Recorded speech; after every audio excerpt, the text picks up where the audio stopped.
Hi, I'm Connie, your host, and you're listening to Enlightenment of Change on webtalkradio.net. As always, thank you so much for joining us today. So my motivational quote is by the amazing Lucille Ball, who doesn't love Lucille. And she says, love yourself first and everything else falls into line. You really have to love yourself to get anything done in this world. So here's my question. Are you able to look in the mirror and say to yourself, I love you, and actually mean it in that reflection you see back? Now, I know some of you are saying, all right, she's lost it. This is a crazy question. And most of us are probably feeling extremely uncomfortable even with this notion. Why? Don't we have to love ourselves before anyone else can love us or even see our full potential or our true value? So that question actually cuts to the core of our belief system. We all may have some really good belief systems in place that are serving us well, while on the other hand, we may have some belief systems that are really not serving us well and could be destructive and just not healthy for us anymore. And perhaps, I think maybe the bigger question is, how the heck do I figure out what limiting beliefs I have? And then how do I change them so I can live the life I desire? Well, of course, today you are in store for an amazing treat. We're going to be inspired by my lovely guest, Halle Bourne. Now, Halle's going to discuss a process for building awareness that changes our relationship with limiting and those reactive thoughts. She's going to help us learn to love ourselves, yes, if we don't already. And this can be really a delicate, sometimes tricky, and even daunting proposition. But Halle has found that there's a lot of crap out there that serves only to gloss over the deeper, darker issues that desperately want and probably need to be brought to the light. This process takes a willingness to surrender coping mechanisms that helped us survive earlier in life, probably up to date, but at some point we realize are holding us back now. So Halle helps people who have grown weary of tolerating self-betrayal and are ready to step into the joy and self-love their soul has been calling for. Now, Halle brings over 20 years plus of study in yoga teachings, meditation, ancient and modern spirituality, depth psychology, and energy medicine, as well as her sincerity and intuition to her coaching and teachings. In the presence of her wisdom, empathy, and insight, clients and students are empowered to turn within to discover and calibrate their inner compass for living a life infused with meaning and creativity. And as a writer, musician, visual artist, dancer, psychonaut, and entrepreneur, Halle embodies the essence of artful living. Whew. So Halle, thank you so much. I know, my goodness, what an intro. You're amazing. Thank you. It's been quite a journey. And I didn't, as I was writing the intro, I say, I don't want to make it too long because I really like to get the guests in and chatting right out of the gate. But there was so much good stuff in there that explains who you are. I didn't want to minimize the depth of your abilities and experience. So again, that's why I apologize for it being a little bit long for you. But we have you on now and we're ready to dig in. Let's go. So what are some of the problems that people have come to you with that your approach has actually helped them? Yeah, so I'm thinking of two people right off the top of my head. One of them, who actually was one of my earliest clients once I developed this program, who was nearing retirement as a military man.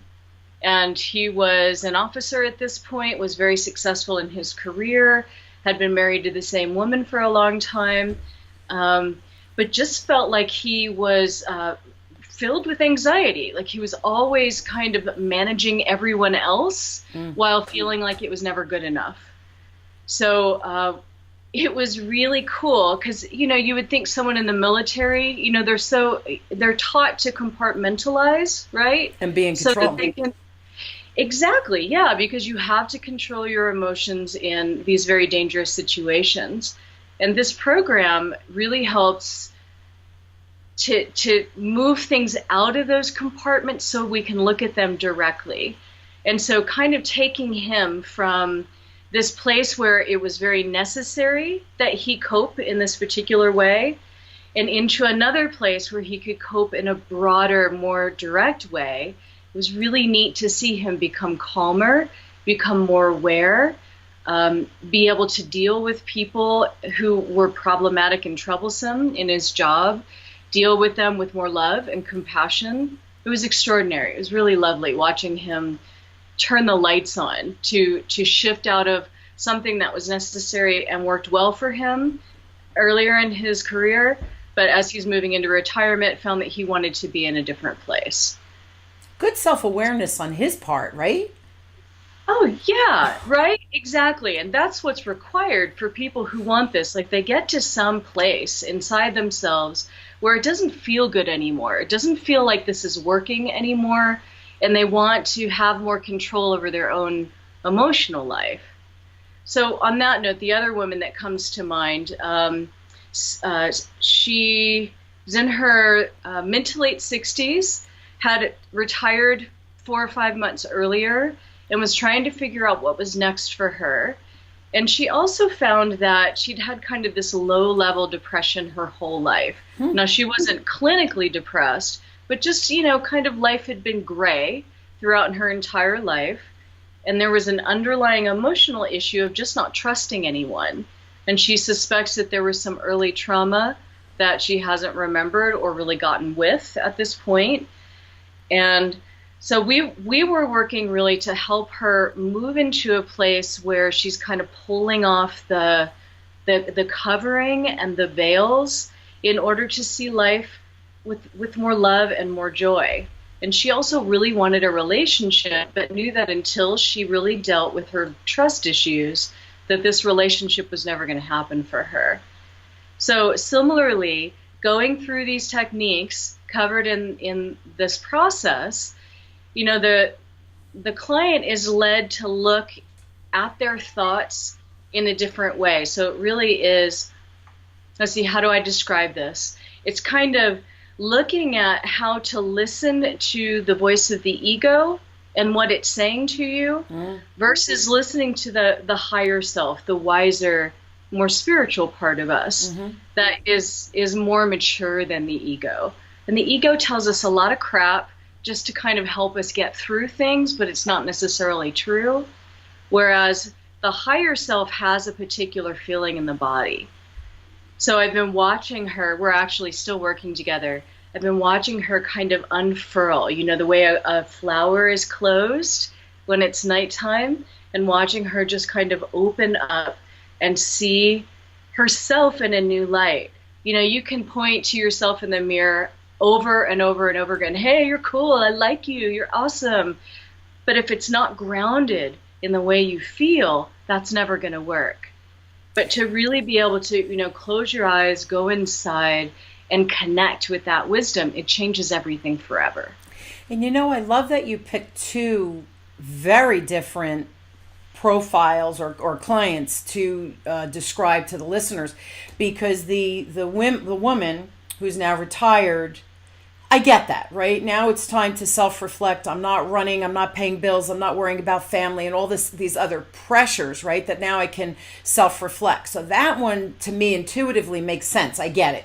The military guy, that is really interesting, because I know men typically have, and this is not a put down to the guys at all, so my male listeners do not take offense to this, but I know men are a little bit more weary when we start talking about opening up to love and opening up that inner self, because they think, like, I got things to do, I have work to get done, which I'm sure is how this military gentleman, again, compartmentalized, separated the emotion so that he can function in some dire situations.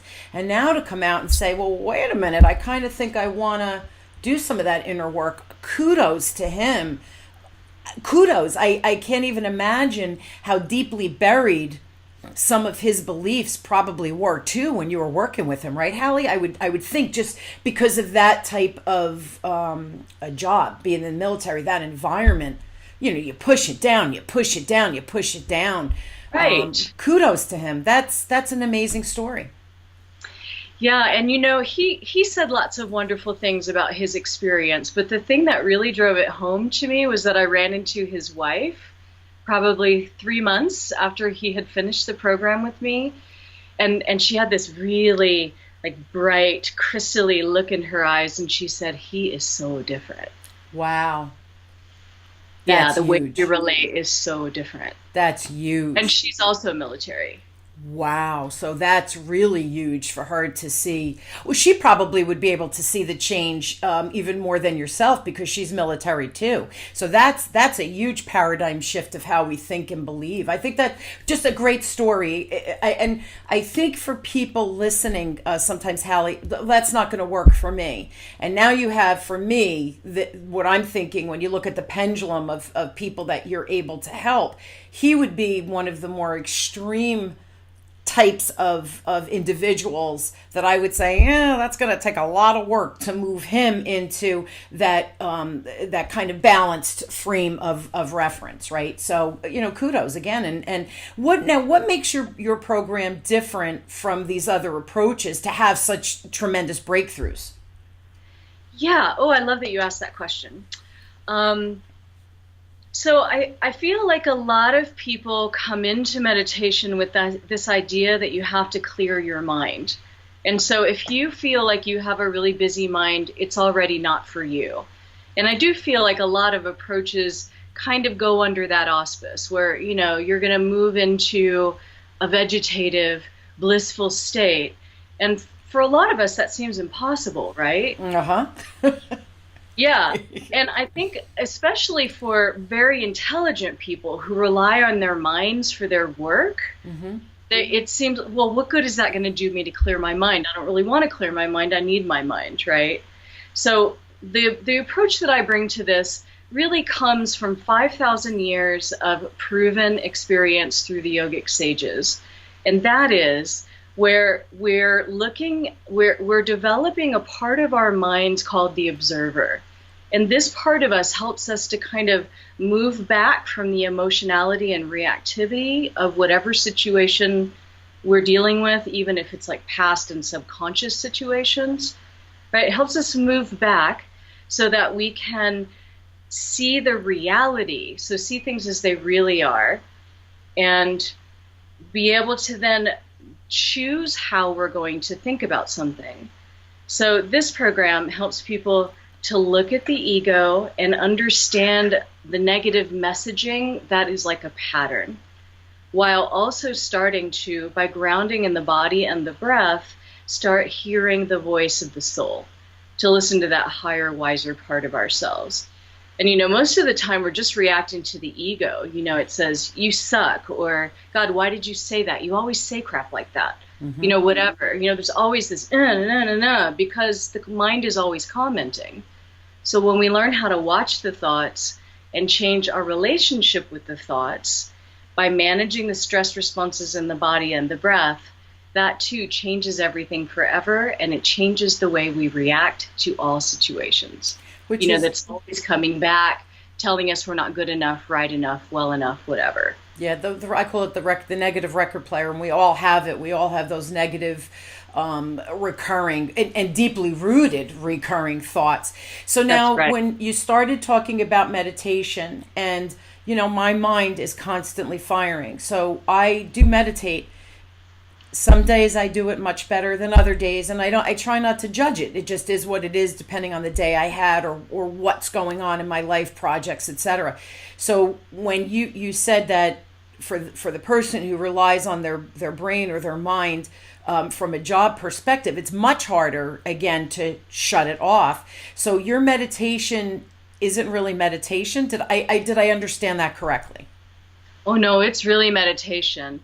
But it's not about clearing the mind. It's about shifting focus. Got it. Yes, and we learn that by becoming aware. So here's the thing, is that there are places that the mind can't go. Mm-hmm.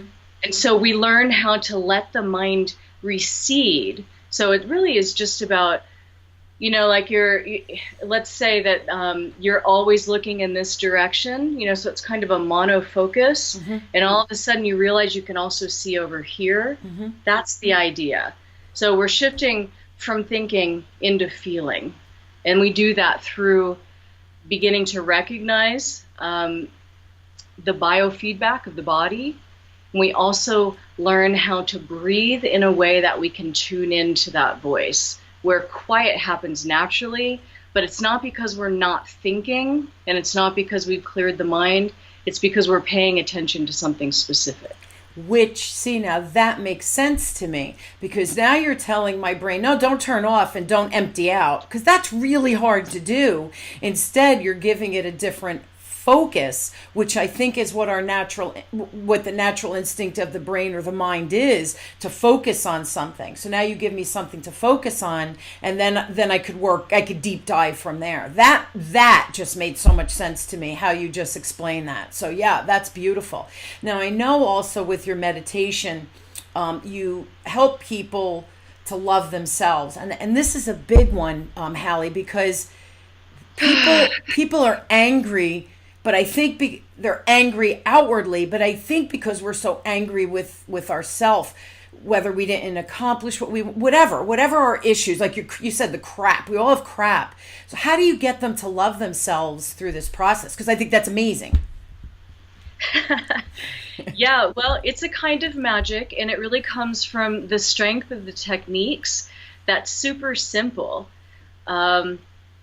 And it's the simplicity that I think people struggle with more than anything else. But here's the thing, is that the program is set up to help us move through the steps of recognizing the levels of stress responses, and to start understanding where they come from. Now, not necessarily the traumas or the incidents in a particular way, but more about the way we've created our personal narrative around these things that have happened.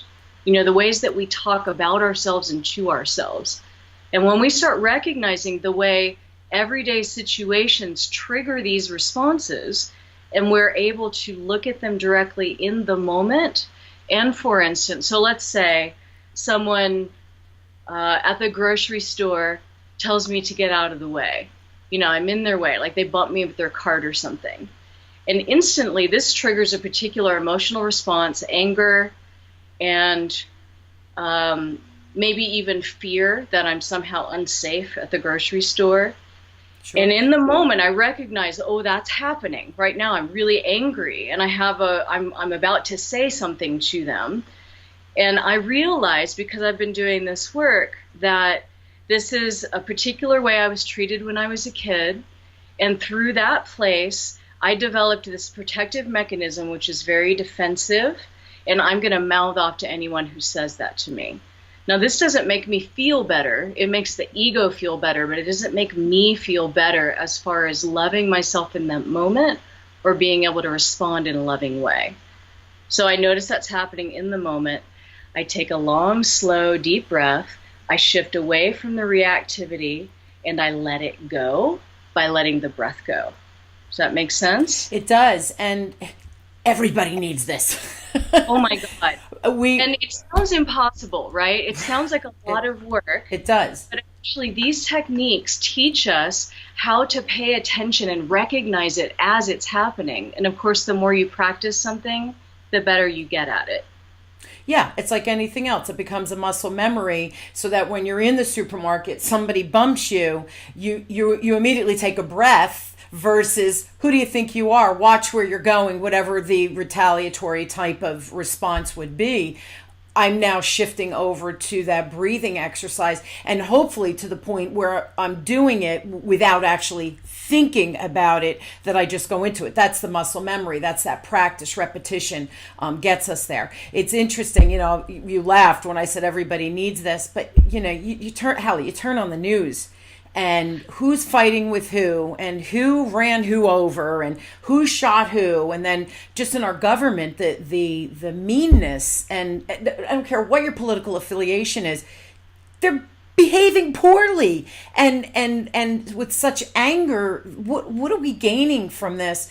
And for me, what are we teaching kids on how to respond when they see in the media, which is everywhere in their face because they're always on their phones, that this is acceptable behavior. So this is an important tool, what you're talking about, and it's not for, oh, I want to feel good. That's so not who your clients are. This is about, I've had enough.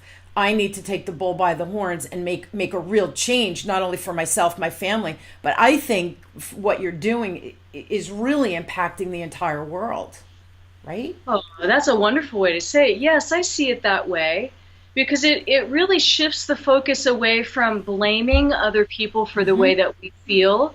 And we get to take full 100% responsibility for how we're reacting to situations. And the thing is, you know, the ego will tell us there's one choice. You know, we react. But when we get familiar with this other voice inside of us, which is wise and wants love and connection and joy, when we learn how to listen to that voice, we see that there's a host of other options that are actually peaceful and empowering at their foundation. And that's how self-love gets rooted in us. We're not glossing over, we're going to the root of, I don't need to identify with that. You can say whatever you want to me, but I know who I am. It's funny, often, you know, you speak philosophically, but even when I train in sales and you know, people think I'm a goofball, which I guess I am to a certain extent, which is a good thing, right? Yes. We gotta laugh. I laugh at myself all the time, right?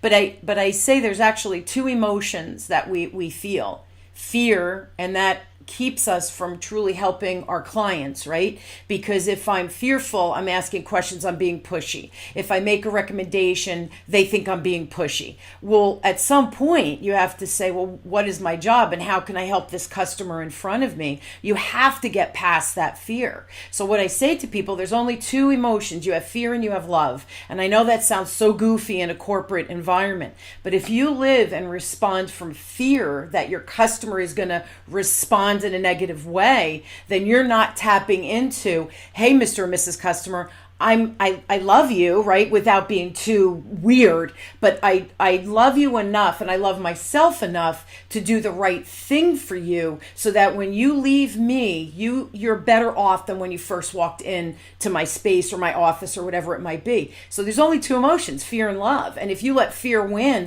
and for me, Halle, and you might disagree with this, but fear is the anger, that negative response, the negative record play. You can't do that. You might fail. It's all fear-based versus the love-based, which is, you know what, I'm going to give it a shot because I trust myself. Trust comes from love. So to me, it's those two emotions. And again, right. I'm a simple, stupid kind of person. Not that I'm stupid at all. I think I'm highly intelligent.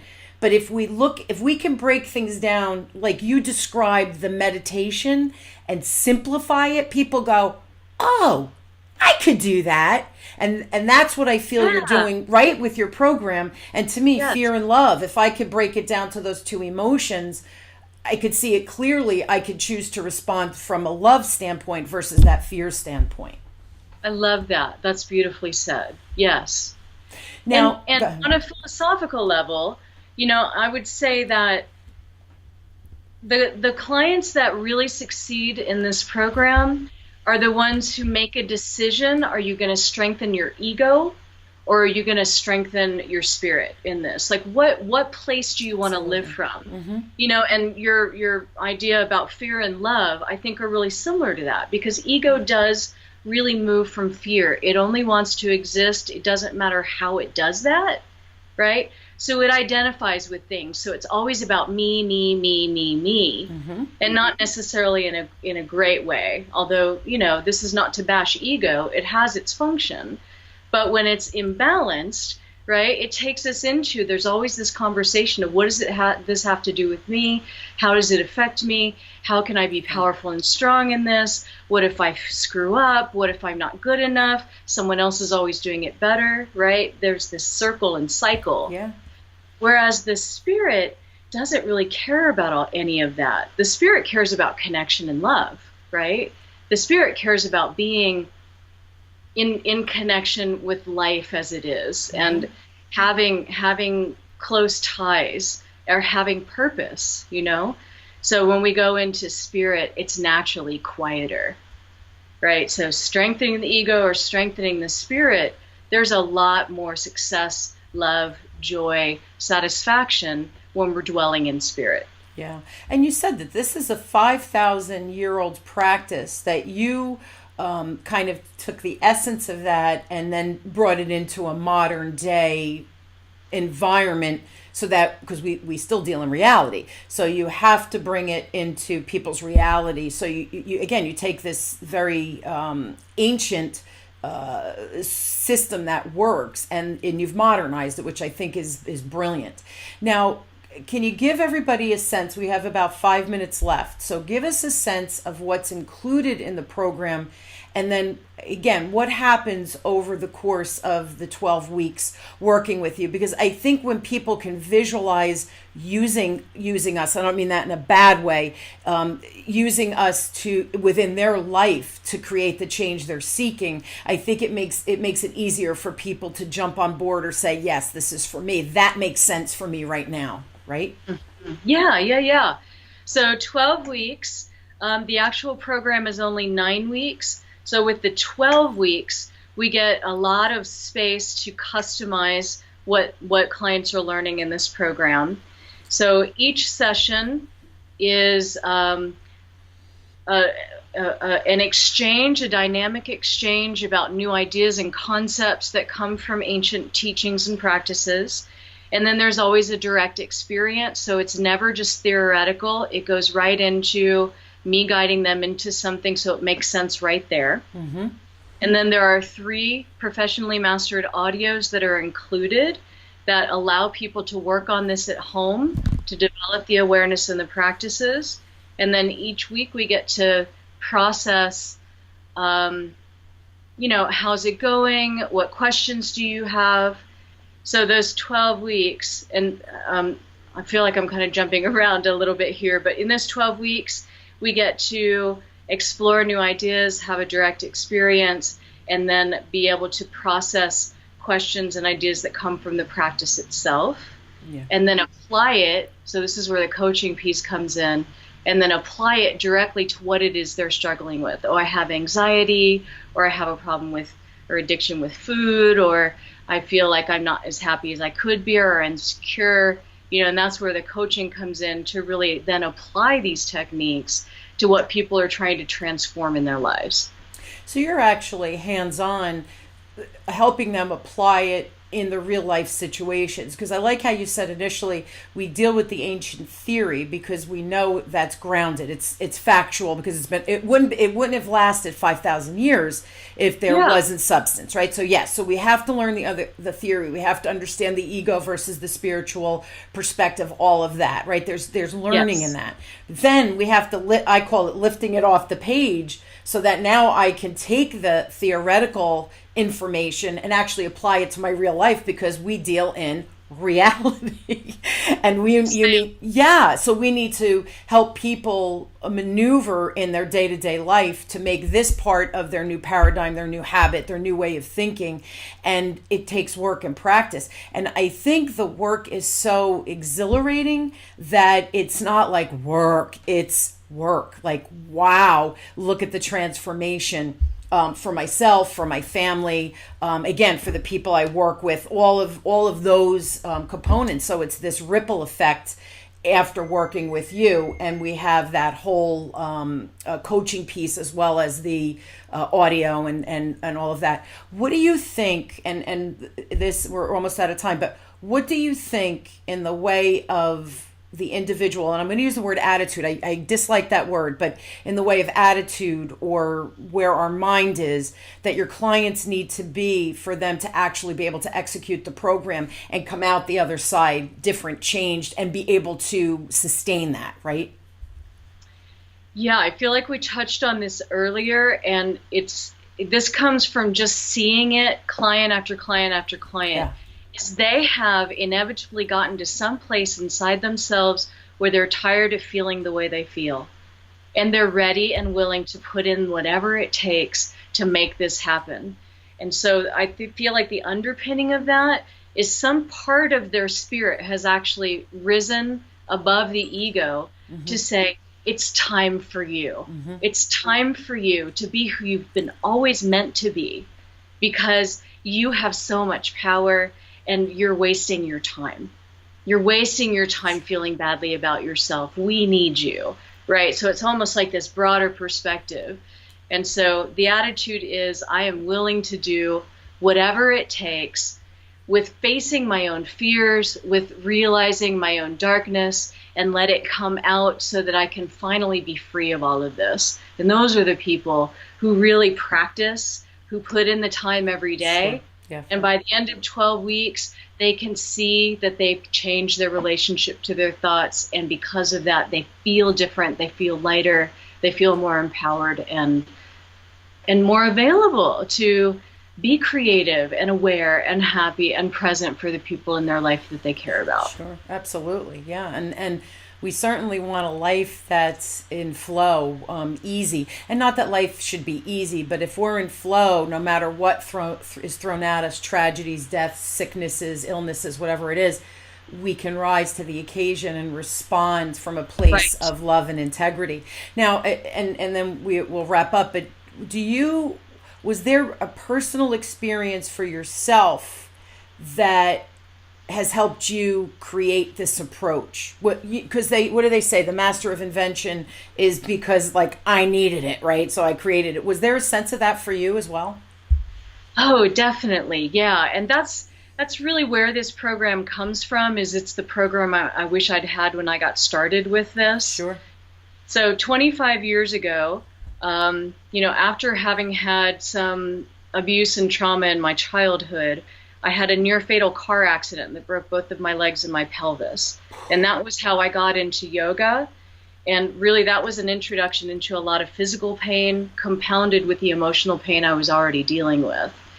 So this really set me on a journey.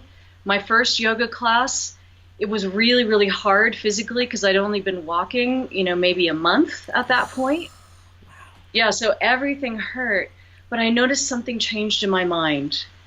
Like, something was quieter, something was more awake and aware, and I got curious. And so that's really what started me on this path. And the more curious I got, the more I learned, and I started realizing that yoga philosophy was this vast, vast depth of knowledge. And at this point, I still feel like after 25 years, have only scratched the surface. Yeah. Which is really exciting because it keeps me interested. And what's nice at 25 years is I see through my own experience how healing is possible, how we can actually change our minds. Things we have accepted as this is just the way it has to be is actually not true.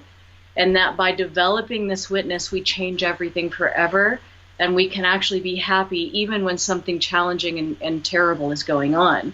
There is joy in every moment through being able to see it from this spiritual place. Isn't that the truth? Thank you for sharing that personal story. You and I never talked about that. So here, immediately as you were describing it, I'm a hopeless optimist, so my glass is always half full.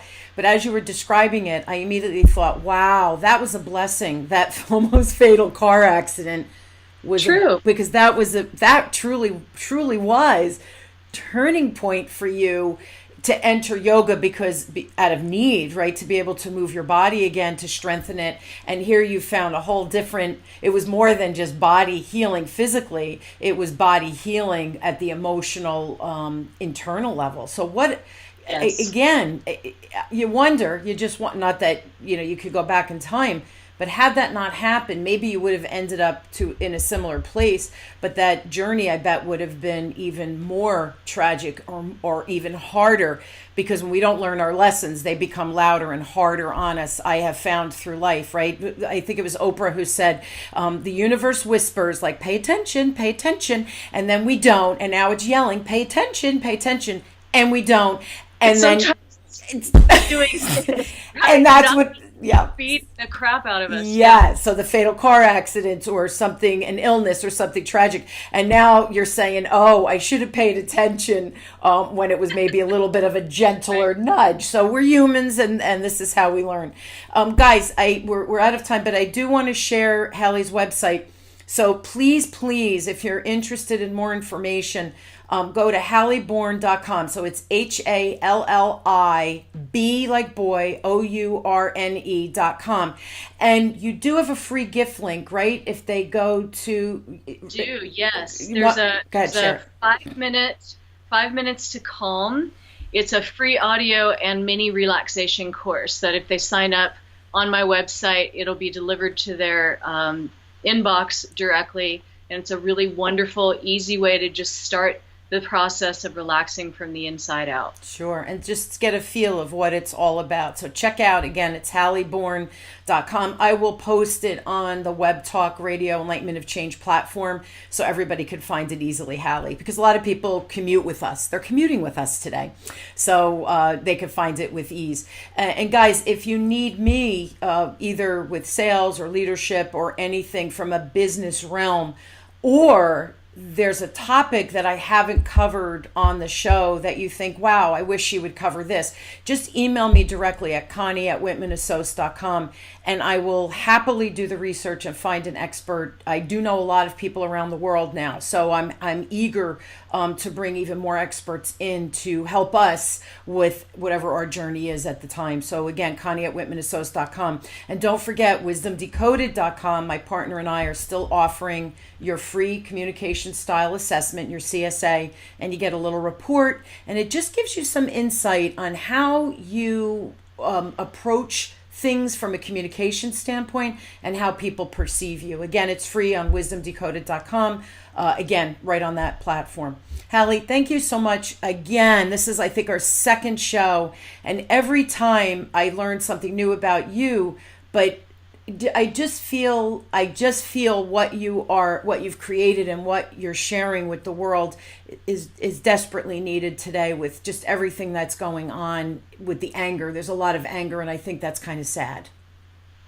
Yeah, thank you so much for giving me a platform to share this. You know, the idea is about self-mastery, you know, where we really become the masters of our own, or the captains of our own ship. And from that place, we are able to show up for life with the best of who we are. Yeah, and isn't that the legacy we want to leave behind, right? So I totally get it. Yes, ideally. Yeah. Thanks you for this opportunity, and thanks everyone for listening. Yeah, always lovely hanging out with you. Likewise, Connie. Let's do it again. Deal. That's a deal. Everybody heard that. She promised. Yes. I would love that. I hope you guys will join me weekly as we question, build, and discover together how to grow and challenge ourselves, and realize that these types of changes that myself and my guests are talking about is possible, and really, right, Halle, easier than we oftentimes think and put in our own heads, right? Yes, you can do it. Everyone can do this. We all have the same capacity. I totally agree. We can all do it. Thank you all for joining us. A true joy. You've been listening to Enlightenment of Change with me, your host, Connie Whitman, on webtalkradio.net. Thank you, everyone. Have a wonderful, inspired, and peaceful week. Isn't that a beautiful thing? Thanks, everybody.